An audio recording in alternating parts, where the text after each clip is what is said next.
આગળનો 13મા નંબરનો પ્રશ્ન છે. Comment upon the distribution of legislative subject between the center and state. Under what circumstances does the parliament make laws on matter enumerated in the state list? આ જ પ્રકારનો question જે છે એકવાર જીપીએસસી માં પૂછાઈ ગયો છે અને બીજી વાર પણ પૂછવાની શક્યતા રહેલી છે.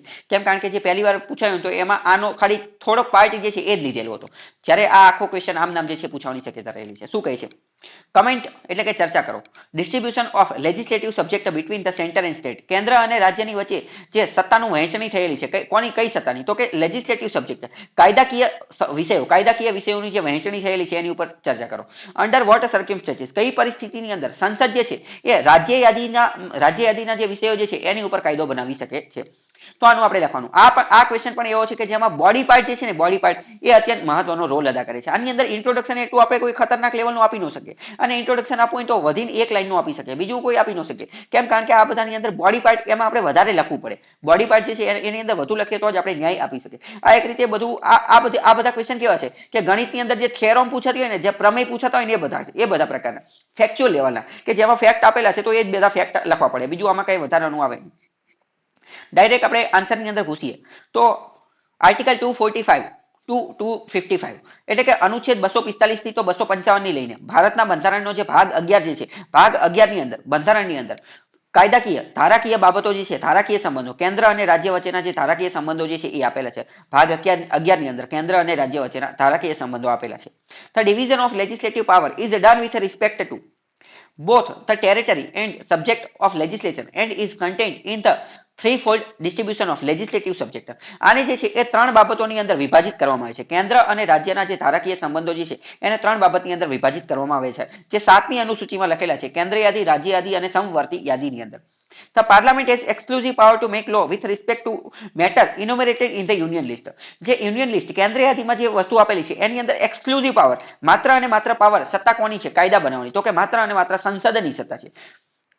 જનરલી કમ્પ્રાઇઝિસ, અને આની અંદર યુનિયન લિસ્ટની અંદર મોટે ભાગે કેવા વિષયો આપેલા છે? તો એવા વિષયો આપેલા છે કે મેટર્સ ઓફ નેશનલ ઇમ્પોર્ટન્સ, રાષ્ટ્રીય રીતે જે મહત્વના વિષયો હોય તે. બીજું, અથવા તો એવા વિષયો કે જેમાં આખા દેશની અંદર યુનિફોર્મિટી, કાયદાની અંદર સાર્વત્રિકતા, એક સમાન કાયદાની જે જરૂર પડતી હોય ને એ પ્રકારના વિષયો આની અંદર આપેલા છે કે જેના કારણે આખા દેશની અંદર એક સમાન કાયદો જળવાઈ રહે. તો એ કેન્દ્રએ બનાવવો જરૂરી છે, નહીં તો ગુજરાત અલગ કાયદો બનાવે, અસમ અલગ કાયદો બનાવે તો હવે ઘડીએ રાજ્ય બદલાય અને કાયદો બદલાઈ જાય. તો અમુક એવા કાયદાઓ કે જેમાં યુનિફોર્મિટીની જરૂર હોય એવા કાયદા સંસદ ખુદ જ બનાવી દે છે, એટલે કે કેન્દ્ર ખુદ જ બનાવી દે છે, જેના કારણે યુનિફોર્મિટી જળવાઈ રહે. પહેલા આપણે યુનિયન લિસ્ટ લખવાનું. આ ત્રણેય પણ જે છે એ એક રીતે કોષ્ટકમાં લખવાનું છે. આ આખો મુદ્દો યુનિયન લિસ્ટ કોષ્ટકમાં લખવાનું. યુનિયન લિસ્ટમાં કયા કયા મુદ્દા જે છે એ લખવાનું, અને યુનિફોર્મિટી અને જે નેશનલ ઇમ્પોર્ટન્સના હોય એ. બીજી વાત કરીએ, legislature in normal circumstances makes law with the state. રાજ્યની વાત કરીએ તો રાજ્ય યાદીની અંદર શું આપેલું છે? તો રાજ્ય યાદીની અંદર એવી વસ્તુ છે કે સામાન્ય પરિસ્થિતિની અંદર એની ઉપરના કાયદા જે છે રાજ્ય બનાવી શકે. જેમ કે અમુક ઉદાહરણ જોઈએ તો મેટર્સ લાઈક અમુક મુદ્દાઓ, જેમ કે police, Gujarat police, Maharashtra police, Goa police. પછી પબ્લિક ઓર્ડર, જાહેર વ્યવસ્થાને ધ્યાનમાં રાખીને, પબ્લિક હેલ્થ, જાહેર સ્વાસ્થ્યને ધ્યાનમાં રાખીને. તો ત્રણ ઉદાહરણ પણ આ પણ મેં તમને કીધું, ત્રણેયનું કોષ્ટક બનાવવાનું, અને કોષ્ટકની અંદર જે છે એ ત્રણેય વસ્તુ જે છે એ તમારે લખી નાખવાની છે. પછી કોન્કરન્ટ લિસ્ટ, સમવર્તી યાદીની વાત કરીએ તો એમાં સંસદ અને રાજ્યની વિધાનમંડળો બંને કાયદા બનાવી શકે છે. એના પણ અમુક ઉદાહરણ લખી નાખવાના, જેમ કે ફોરેસ્ટ, જેમ કે એજ્યુકેશન, આ બધે ઉદાહરણ લખી નાખવાના. The matter on which uniformity of legislation is required but is not essential are placed in the concurrent list. કોન્કરન્ટ લિસ્ટમાં એવા કાયદાઓ, એવા વિષયો મૂકવામાં આવેલા છે કે જેની અંદર આખા દેશની અંદર કાયદાની યુનિફોર્મિટી, એક સમાનતાની જરૂર છે, પરંતુ એ એટલા બધા મહત્વના નથી. નોટ વેરી ઇસેન્શિયલ, ઇસેન્શિયલ એટલે મહત્વના. તો એને કોન્કરન્ટ લિસ્ટ, સમવર્તી યાદીમાં મૂકેલા છે. The power to make laws with respect to residuary subject. ચોથી વસ્તુ પણ લખવાની છે. રેસિડ્યુઅરી સબ્જેક્ટ નો મતલબ શું થાય? કે બાકી રહેલા વિષયો, એવા વિષયો કે જે રાજ્ય યાદીમાં પણ નથી, કેન્દ્રીય યાદીમાં પણ નથી, સમવર્તી યાદીમાં પણ નથી, તો એ રેસિડ્યુઅરી સબ્જેક્ટ એવા કે જે ત્રણેયમાંથી એકેમાં નથી આવતા. એનો પાવર, એની સત્તા જે છે એ સેન્ટ્રલ એટલે કે કેન્દ્ર, રાજ્ય પાસે રહેલી છે. કોની પાસે રહેલી છે? સોરી, સેન્ટ્રલ એટલે કે કેન્દ્ર પાસે રહેલી છે. કોની પાસે રહેલી છે? કેન્દ્રની પાસે એ રહેલી છે. હવે સમજો, રેસિડ્યુઅરી સબ્જેક્ટ એટલે ત્રણેયમાં નથી. જેમ કે સાયબર વોર, અત્યારની જે નવી લેટેસ્ટ વસ્તુ, જેમ કે આર્ટિફિશિયલ ઇન્ટેલિજન્સ, જેમ કે મશીન લર્નિંગ, તો આ તો જ્યારે બંધારણ બન્યું ત્યારે તો આવી વસ્તુ અસ્તિત્વમાં જ નથી, એટલે એની બાબતે કોઈ ઉલ્લેખ કરેલો નથી. તો આવા બધા રેસિડ્યુઅરી સબ્જેક્ટ ગણવામાં આવશે, જે કોની પાસે, જેનો પાવર કેન્દ્ર પાસે રહેશે. અહીંયા હું તમને બીજી વાત પણ યાદ બતાવવા માંગીશ કે આ રેસિડ્યુઅરી સબ્જેક્ટનો પાવર જે છે એ કેન્દ્ર પાસે છે. તો આનેથી પણ આપણે એવું કહી શકીએ કે ભારતનું ફેડરલિઝમ સમવાય તંત્ર કેવું છે તો કે કેન્દ્ર તરફ ઝૂકેલું છે, એટલે કે કેનેડા વાળું મજબૂત કેન્દ્ર ધરાવતું સમવાય તંત્ર છે. કેમ? કારણ કે મજબૂત કેન્દ્ર ધરાવતું સમવાય તંત્ર છે એટલે રેસિડ્યુઅરી પાવર કોને આપેલા છે? કેન્દ્રને આપેલા છે. જ્યારે વાત કરીએ કે અમેરિકાની અંદર શું છે, અમેરિકાની અંદર તો કમ્પ્લીટ 100% ફેડરલિઝમ ધરાવે છે, 100% જે છે એ સમવાય તંત્ર ધરાવે છે. એટલે તો અમેરિકાની અંદર રેસિડ્યુઅરી સબ્જેક્ટ જે છે એ રાજ્યને આપેલા છે. કોને આપેલા છે? રાજ્યને. જ્યારે ભારતને જે ભારતમાં રેસિડ્યુઅરી સબ્જેક્ટ કોને આપેલા છે? કેન્દ્રને. તો આ પણ તમને વિધાનમાં પૂછી શકે છે. ગમે ત્યારે આ પ્રકારનો ક્વેશ્ચન પૂછાયેલો હોય, જેમ કે ફેડરલ સ્ટ્રક્ચર, આપણે જે ગઈકાલે ક્વેશ્ચન જોયો હતો કે ભારતની અંદર એવું માનવામાં આવે છે કે ભારતનું ફેડરલ સ્ટ્રક્ચર જે છે એ સેન્ટ્રલ કેન્દ્ર તરફ વધુ ઝૂકેલું છે. તો એની અંદર તમે આ એક પોઈન્ટ પણ એડ કરી શકો છો, કારણ કે ભારતની અંદર રેસિડ્યુઅરી સબ્જેક્ટ જે છે એ કોનામાં નિહિત છે? તો કે કેન્દ્રમાં, જ્યારે અમેરિકામાં એ રાજ્યમાં નિહિત છે. તો આ પોઈન્ટ પણ તમે એડ કરી શકો છો. પોઈન્ટ તમારે કઈ રીતે ક્યાં એડ કરવા છે એ તમારે આ બધાનો ઉપયોગ કરતા શીખી જવાનું. The Constitution ensures the predominance of the union list over the state list and the concurrent list and that of concurrent list over the state list. ટૂંકમાં વાત કરે છે કે બંધારણની અંદર એવી ખાતરી કરવામાં આવેલી છે કે કેન્દ્રીય યાદી, રાજ્ય યાદી અને સમવર્તી યાદી, જો કેન્દ્રીય યાદી અને રાજ્ય યાદીની સરખામણી કરીએ તો કેન્દ્રીય યાદી જે છે એ શું કરે છે? એ ડોમિનેટ કરે છે, એનું પ્રભુત્વ વધારે છે. જ્યારે સમવર્તી યાદી અને રાજ્ય યાદીનું આપણે સરખામણી કરીએ તો સમવર્તી યાદી જે છે એ ડોમિનેટ, એનું પ્રભુત્વ વધારે છે. ટૂંકમાં કેન્દ્ર પાસે વધુ પાવર રાખવાની કોશિશ કરેલી છે. કેમ? કારણ કે ભારત કેનેડા જેવું મજબૂત કેન્દ્ર ધરાવતું સમવાય તંત્ર ધરાવે છે. In case of conflict between central and state law on a subject enumerated in concurrent list, the central law prevails over the state law. માની લો કે કોન્કરન્ટ લિસ્ટની અંદર કોઈ બાબત આપેલી છે, સમવર્તી યાદીની અંદર કોઈ કાયદો આપેલો છે. આ સમવર્તી યાદીના કાયદાની અંદર કેન્દ્ર, સેન્ટ્રલ એટલે કે રાજ્ય પણ કાયદો બનાવે છે અને કેન્દ્ર પણ કાયદો બનાવે છે. તો બંનેની અંદરથી કોનો કાયદો માનવામાં આવશે? તો કેન્દ્રનો કાયદો જે છે એ માનવામાં આવશે. કેન્દ્રનો કાયદો માન્ય રાખવામાં આવશે. કેન્દ્રનો કાયદો જે છે એ માન્ય રહેશે. પરંતુ however, if the state law has been reserved for the consideration of the president and has received his or her assent, then the state law prevails in that state. અત્યંત મહત્વની વાત કહી દીધી છે. ઘણા બધા લોકો આને મિસ કરી દેતા હોય છે. પ્રિલિમ્સમાં આવી જ વસ્તુ પૂછાતી હોય છે. શું? આપણે જોયું કે સમવર્તી યાદીમાં કોઈ કાયદો બનાવેલો હોય, સમવર્તી યાદીના વિષયમાં કેન્દ્ર અને રાજ્ય બંને કાયદો બનાવેલો છે. તો કાયદો કોનો રહેશે? કેન્દ્રનો કાયદો પ્રિવેલ, એ યોગ્ય રહેશે, એ જળવાયેલો રહેશે. પરંતુ માની લો કે રાજ્યનો કાયદો જે છે, રાજ્યનો કાયદો એ રાજ્ય પ્રેસિડેન્ટ રાષ્ટ્રપતિને મોકલી દે છે અને રાષ્ટ્રપતિ જો એ કાયદાને મંજૂર કરી દે છે ને તો પછી એ રાજ્યમાં એ રાજ્યનો કાયદો જે છે એ માન્ય રહેશે. વાત ગળે ઉતરે છે કે નથી ઉતરતી?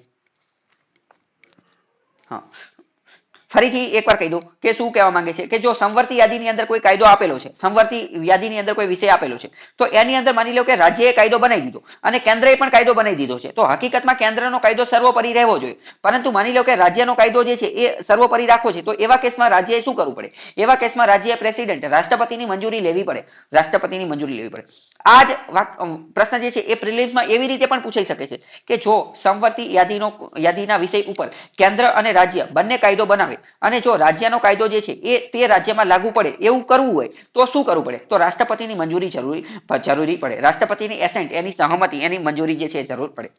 આગળ આપણે ફરીથી આપણા ટ્રેક ઉપર આવી જઈએ કે this unique distribution of legislative power in the current scheme ensures that diversity of India is taken into consideration while integrity and uniformity is maintained wherever required. આ અત્યંત મહત્વની વસ્તુ હાર્દ એક રીતે કહેવાની કોશિશ કરેલી છે કે ભારતે આ પ્રકારની વ્યવસ્થા શા માટે અપનાવેલી છે કે અમુકમાં કેન્દ્ર સર્વોપરી રહે, અમુકમાં રાજ્ય સર્વોપરી રહે અને અમુકમાં જે કોન્કરન્ટ લિસ્ટની અંદર કેન્દ્ર જે છે એ સર્વોપરી રહેતું હોય તો જો રાષ્ટ્રપતિ મંજૂરી આપી દે તો રાજ્યનો કાયદો સર્વોપરી રહે. આવું બધું આડાવડું કેમ આપેલું છે? આવું બધું એટલા માટે આપેલું છે કે જેના કારણે ભારતની જે ડાયવર્સિટી, વિવિધતા જે છે એને આપણે ન્યાય આપી શકાય, એની આપણે ખાતરી કરી શકાય કે કોઈ પણ લોકોનો અધિકાર જે છે એ છીનવાય નહીં. બીજું કે આપણી અંદર કે કાયદાકીય ધારાકીય બાબત જે છે એનું પણ વ્યવસ્થિત યોગ્ય જે છે એ વહેંચણી થઈ શકે. અમુક એવી જગ્યા કે જ્યાં ડાયવર્સિટીનું ધ્યાન રાખવાનું છે તો અહીંયા ડાયવર્સિટીનું પણ ધ્યાન રાખી શકાય. અમુક એવી બાબતો કે જ્યાં ઇન્ટિગ્રિટી એટલે કે એકતા, અખંડિતતા, યુનિટી અને ઇન્ફોર્મિટીની જરૂરી હોય તો એ પણ જાળવી શકાય. એટલા માટે આપણે આવી બધી વસ્તુ અલગ અલગ કરેલી છે. હવે આપણે મહત્વની મેઇન બોડી પાર્ટ ઉપર આવીએ. આ અલગથી તે ક્વેશ્ચન પૂછાઈ શકે છે કે સર્ક્યુમટેન્સીસ, પાર્લામેન્ટ, સંસદ જે છે એ રાજ્ય યાદીમાં પણ ક્યારે કાયદો બનાવી શકે? તો એવી 5 વસ્તુ છે, એવી 5 જગ્યા છે કે જ્યારે સંસદ જે છે એ રાજ્ય યાદીમાં કાયદો બનાવી શકે. પ્રિલિમ્સમાં પણ આ પ્રશ્ન પૂછાઈ શકે છે. 5 ના આર્ટિકલ તમારે યાદ રાખી લેવાના છે. પહેલો આર્ટિકલ 249 છે. 249 એવું કહે છે કે જો રાજ્યસભા જે છે, રાજ્યસભા એ સ્પેશિયલ મેજોરિટીથી, ખાસ બહુમતીથી 2/3 પ્રેઝન્ટ એન્ડ વોટિંગ એના માધ્યમથી જો ખરડો પસાર કરે અને જો નેશનલ ઇન્ટરેસ્ટ રાષ્ટ્રીય હિત માટે કોઈ વસ્તુ જરૂરી હોય તો રાજ્ય યાદીમાં પણ જે છે એ કાયદો બનાવી શકે છે. પહેલું 249. બીજું એવું કહે છે 250. 250 એવું કહે છે કે ડ્યુરિંગ નેશનલ ઇમરજન્સી રાષ્ટ્રીય કટોકટી અંતર્ગત જ્યારે 352 લાગેલી હોય 352 રાષ્ટ્રીય કટોકટી લાગેલી હોય ત્યારે સંસદ પાસે જે છે એ રાજ્યના તમામ લેજિસ્લેટિવ પાવર આવી જાય છે. ત્યારે રાજ્યની અંદર કાયદો બનાવવાની તમામ સત્તા અથવા રાજ્ય યાદીની અંદર કાયદો બનાવવાની તમામ સત્તા પાર્લામેન્ટ સંસદને ઓટોમેટિક જ મળી જાય છે. બીજો 255. ત્રીજી વાત કરીએ કે 252 article 252. When the legislature of two or more state pass resolution requesting parliament to enact a law on a matter in the state list, then parliament can make law for regulating the matter. A law to enacted applies only to those states which have passed the resolution.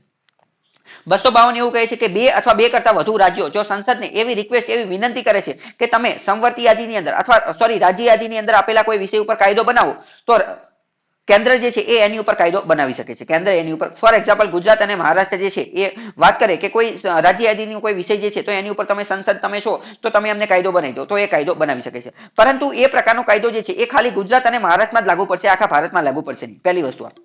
બીજી વસ્તુ એ કે પછી ગુજરાત અને મહારાષ્ટ્ર છે એ પોતાની જાતે એ કાયદો રદ નહીં કરી શકે. પછી જો એ કાયદો રદ કરવો હશે તો એ રદ કરવાનું કાર્ય પણ કોણ કરશે? પાર્લામેન્ટ એટલે કે સંસદ જ કરી શકશે, બીજું કોઈ કરી શકશે નહીં. એવું અનુચ્છેદ 252 કહે છે. બીજો એક અનુચ્છેદ છે 253. 253 એવું કહે છે સંસદ કાયદો બનાવી શકશે. Parliament can make law on any matter in the state list for implementing the international treaties agreement or convention. આંતરરાષ્ટ્રીય સંધિઓને જે છે એ વેગ આપવા માટે એગ્રીમેન્ટ આંતરરાષ્ટ્રીય કરાર આંતરરાષ્ટ્રીય જે કન્વેન્શન જે છે એનું અમલીકરણ કરવા માટે જે છે એ રાજ્ય યાદીમાં પણ સંસદ જે છે કાયદો બનાવી શકશે. ફોર એક્ઝામ્પલ સમજો કે આપણે જે છે એ પેરિસ એગ્રીમેન્ટ જે છે સાઇન કરેલું છે તો પેરિસ એગ્રીમેન્ટ શું કહે છે કે આપણે આ પર્યાવરણને જાળવણી રાખવાનું છે, ગ્લોબલ એવરેજ ટેમ્પરેચર જે છે એમાં ઘટાડો કરવાનો છે, 1.5 ડિગ્રી જેટલું ઘટાડો કરવાનો છે. તો આવું ઘટાડો કરવા માટે માની લો કે રાજ્ય યાદીની અંદર કાયદો બનાવવાની જરૂર પડે તો એ બનાવી શકશે. કોણ? પાર્લામેન્ટ એટલે કે સંસદ, આંતરરાષ્ટ્રીય સંધિને માન આપવા માટે. આગળ બીજું એક છે કે પ્રેસિડેન્ટ રૂલ. જ્યારે રાજ્યની અંદર રાષ્ટ્રપતિ શાસન લાગેલું હોય ત્યારે પણ રાજ્યની તમામ ધારાકીય બાબતો જે છે એ કેન્દ્રની અંદર સંસદની અંદર નિહિત થઈ જાય છે. During president rule in a state, parliament becomes empowered to make law with respect to any matter in the state list in relation to that state. જ્યારે કોઈ રાજ્યની અંદર રાષ્ટ્રપતિ શાસન 356 લાગેલી હોય ત્યારે પણ તે રાજ્યની અંદર રાજ્ય યાદીની અંદર આવેલા કાયદા બનાવવાની સત્તા સંસદની પાસે જતી રહે છે. તો આની અંદર મેં તમને કીધું એવી રીતે કોઈ પણ પ્રકારનું કન્ક્લુઝન આવશે નહીં, કારણ કે આ એક રીતનો ડાયરેક્ટ જ ફેક્ચ્યુઅલ ક્વેશ્ચન હતો. તો આવી રીતે તમારે હવે આના જેવો જ એક પ્રશ્ન જે છે એ પીઆઈની મેઇન્સ પરીક્ષાની અંદર પૂછાઈ ગયો હતો. શું પ્રશ્ન હતો એ આપણે થોડું જોઈએ કે how the subject in the state list can be transferred to the concurrent list explain with example. રાજ્ય યાદીના વિષયોને કેવી રીતે સમવર્તી યાદીમાં બદલી શકાય, ઉદાહરણો સાથે સમજાવો. હવે પ્રશ્ન પૂછાયેલો તો આ પણ ઘણા બધા વિદ્યાર્થીઓ હતા એમણે જવાબ જે છે ને એ અત્યારે આપણે જે જવાબ ડિસ્કસ કર્યો ને એ લખી નાખ્યો, પરંતુ અહીંયા હું તમને જણાવવા માંગીશ કે આનો જવાબ અત્યારે આપણે જે ડિસ્કસ કર્યો ને એનું આવે. બંને પ્રશ્ન અલગ અલગ છે અને બંનેના જવાબ અલગ અલગ આવે. અત્યારે આપણે જે ડિસ્કસ કર્યું કે કેન્દ્ર જે છે એ રાજ્ય યાદીના વિષયમાં ક્યારે કાયદો બનાવી શકે. કેન્દ્ર રાજ્ય યાદીના વિષયમાં ક્યારે કાયદો, તો 5 રીત હતી. એ 5 રીતે આપણે જોઈ લીધું કે જ્યારે કેન્દ્ર રાજ્ય યાદીના વિષયની અંદર જે છે એ કાયદો બનાવી શકે. પરંતુ અહીંયા ક્વેશ્ચન એકદમ અલગ છે.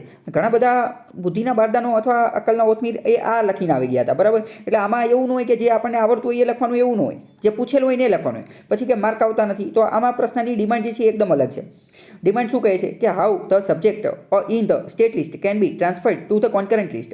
એટલે કે રાજ્ય યાદીમાંથી વિષયો જે છે ને એ સમવર્તી યાદીમાં કઈ રીતે ટ્રાન્સફર કરી શકાય તો એ જોઈએ. સૌથી પહેલાં તો જો આપણી 7મી અનુસૂચિ છે, બંધારણની 7મી અનુસૂચિ, એમાં યુનિયન લિસ્ટ, સ્ટેટ લિસ્ટ અને કોન્કરન્ટ લિસ્ટ, કેન્દ્ર યાદી, રાજ્ય યાદી અને સમવર્તી યાદી આપેલું છે.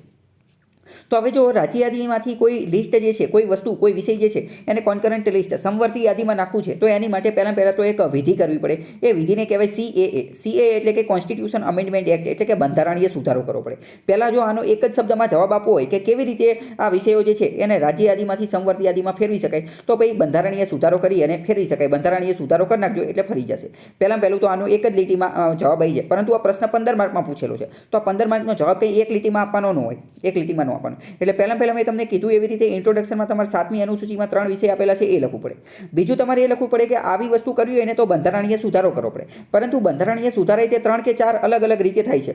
તો આમાં કયા બંધારણીય સુધારાની જરૂર પડે તો તમે ધ્યાનપૂર્વક વાંચશો તો વિચારશો તો તમને ખબર પડશે કે આ રાજ્ય યાદીમાંથી સમવર્તી યાદીમાં નાખવાનું છે. એટલે કે આ કોઈ એવો બંધારણીય સુધારો છે અથવા આ કોઈ એવી વસ્તુ છે કે જે ભારતના સમવાય તંત્રને ટચ કરે છે. કોને? સમવાય તંત્રને. સમવાય તંત્ર શું છે? વી હેડ ઓલરેડી ડિસ્કસ્ડ. આપણે વાત થઈ ગઈ છે ડિટેલમાં કે સમવાય તંત્ર શું છે. એટલે કે ફેડરલ સ્ટ્રક્ચર, એટલે કે કેન્દ્ર સરકાર અને રાજ્ય સરકાર બંને પેરેલલ એક સાથે ચાલે છે. તો આ એક એવી વસ્તુ છે કે જે ભારતના બધા રાજ્યો 28 રાજ્ય એને અમુક પ્રકારની અસર કરશે, અમુક પ્રકારનું સ્પર્શ કરશે, અમુક પ્રકારને જે છે એ અડશે. એટલે કે આ રાજ્ય યાદીમાંથી જે સમવર્તી યાદીમાં નાખવાનું છે તો એ બધા રાજ્યને અસર કરશે. ભારતના ફેડરલ સ્ટ્રક્ચરને પણ અસર કરશે. ભારતના ફેડરલ સ્ટ્રક્ચર જે છે એને પણ અસર કરશે. એટલે કે આ એવો બંધારણીય સુધારો છે કે જેમાં 50% કરતાં વધારે રાજ્યોની પણ કન્સેન્ટ, એની પણ મંજૂરી, એની પણ હકારમાં, એની સહમતિ, એની સંમતિ જે છે એ પણ જોશે. આ એવો સુધારો છે. ટૂંકમાં રાજ્ય યાદીમાંથી સમવર્તી યાદીમાં કોઈ વિષય નાખવો છે તો શું કરવું પડશે? CAA કોન્સ્ટિટ્યુશન અમેન્ડમેન્ટ એક્ટ, બંધારણીય સુધારો. પરંતુ આ બંધારણીય સુધારો કેવો હશે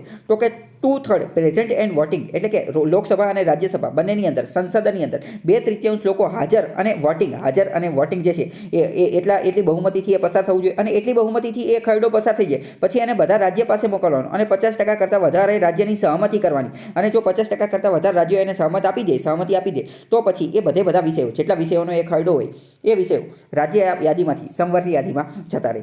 આટલી વસ્તુ જ્યારે તમે લખશો ત્યારે તમારા આ જે ક્વેશ્ચન જે છે ને, આ ક્વેશ્ચન એનો પ્રથમ પાર્ટ, પહેલો ભાગ જે છે ને એ ડિસ્કસ થશે. પહેલો ભાગ જે છે અહીંયા પૂરો થાય. પછી બીજો ભાગ એવું કહે છે કે એક્સપ્લેઇન વિથ એક્ઝામ્પલ, આવું પાછી ઉદાહરણ સહિત સમજાવવાનું છે.